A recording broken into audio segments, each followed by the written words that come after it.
चढ़ाऊ कर विपुल परिमाण में गंजेई जबत करिछि पुलिस। गजपति जिला मोहना थाना पुलिस बाचीपंका गाँ निकटस्थ एक काजू जंगल में चढ़ाऊ कर 348 केजी गंजेई जबत करिछि, जहार आनुमानिक मूल्य 35 लाख रु ऊर्ध्व हेब।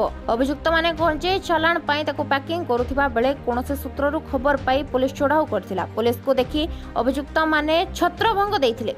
तेबे पुलिस 3 जण अभियुक्तक नाम रे मामला रुजु करथिबा बेले एई गंजेई उत्तर प्रदेश चालाण हेबार थिला बोली पुलिस विशेष सूत्ररु जणा पड़िछि। अभियुक्त मानकु अति शीघ्र धराजिबो बोली आर उदयगिरी एसडीपीओ अश्विनी नायक कहिसेंति। Gajapati Manoj Mishra report Times Odia.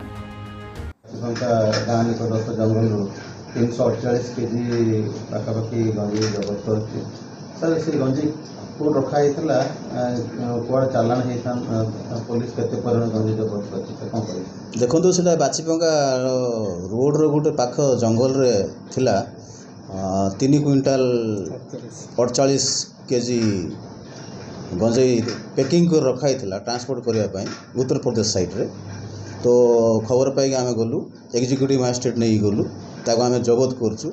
जबत कर गोटे केस होइछि 3 जन नारे केस होइछि से माने अब्सकॉन्डिंग अछंती अरेस्ट करायनी वर्तमान जाई आ तार अनुमानिक मूल्य प्राय होबो 35 लाख रु अधिक टका होबो। अच्छा उत्तर प्रदेश चला नहीं था से गंजेईटा सर गंजेई एते परिमाण कटा होछि तथापि वर्तमान गंजेई प्रादुर्भाव बढ़िबार गंजेई आम जी पार्चु काटुचु किंतु तथापि से माने बहुत दूर दूरांतर पहाड़ उपर जो गंजेई गछ लगे थाउछंती सेटा आम पहुँची पारनु फल से जगह गंजेई बर्तमान कलेक्शन करके बिक्री कर। सर विभिन्न समय जो किसी जगार सिक्रेट जगार गंजेई गोटे डंपिंग कर सेमिति पुलिस ताकू धरिया केते माने तत्पर। हाँ आम से जगह केतेटा डंपिंग जगह जो जगह थिला आम धरचु केस होइछि आम भी सोर्स लगौछु आम टाइम टू टाइम कि कु जगह गंजेई डंपिंग होगी अच्छी आउ ताको आम एर्थ आउट करू धरू।